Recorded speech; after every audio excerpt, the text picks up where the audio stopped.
aussi on t'a enseigné la grammaire. On t'a dicté que pour te taire il n'y a qu'un air. On t'a appris que la liberté a un prix. L'histoire imprime des vérités qui nous oppriment.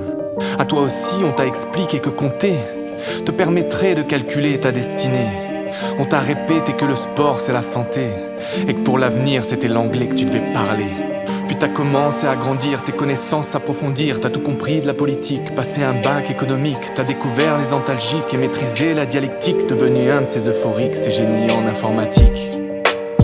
On t'a parlé des élections, à être le meilleur des cons. L'important c'est pas ce que tu penses, mais le porter avec brillance. On nous apprend tant bien que mal à distinguer le bien du mal, mais nous parle-t-on de l'importance de signaler la référence, d'ouvrir notre regard au monde, ces différences qui nous inondent. Y a bien des choses qui nous rassemblent si on parlait des émotions, qui dans toutes nos institutions est vécue comme une abjection, sans aucune acclimatation à nos besoins les plus profonds. Est-ce comme ça que nous évoluons? Puis-je me permettre une rébellion?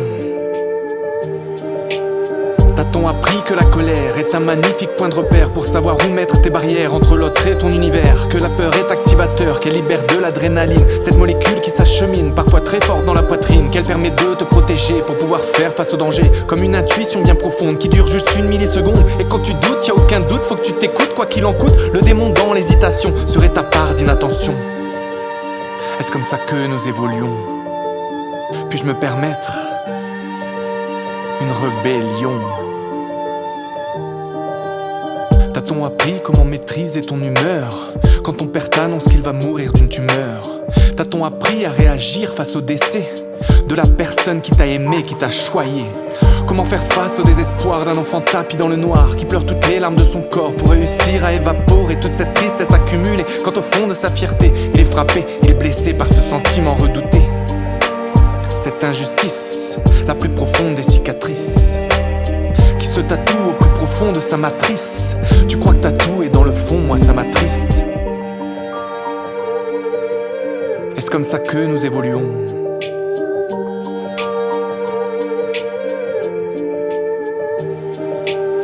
Mieux accueillir, mieux nous comprendre pour mieux apprendre. L'éducation peut-elle renaître de ses cendres? Faut-il rappeler que la confiance permet de mettre en évidence l'abondance de nos compétences, que la fierté est ton allié, si d'amour comme en amitié tu la saupoudres, mais sans excès. Prends donc une grande inspiration, laisse circuler cette vibration, qu'elle soit tristesse ou déception, remplie de haine, de frustration. Laisse vivre en toi cette émotion, elle façonne ton incarnation.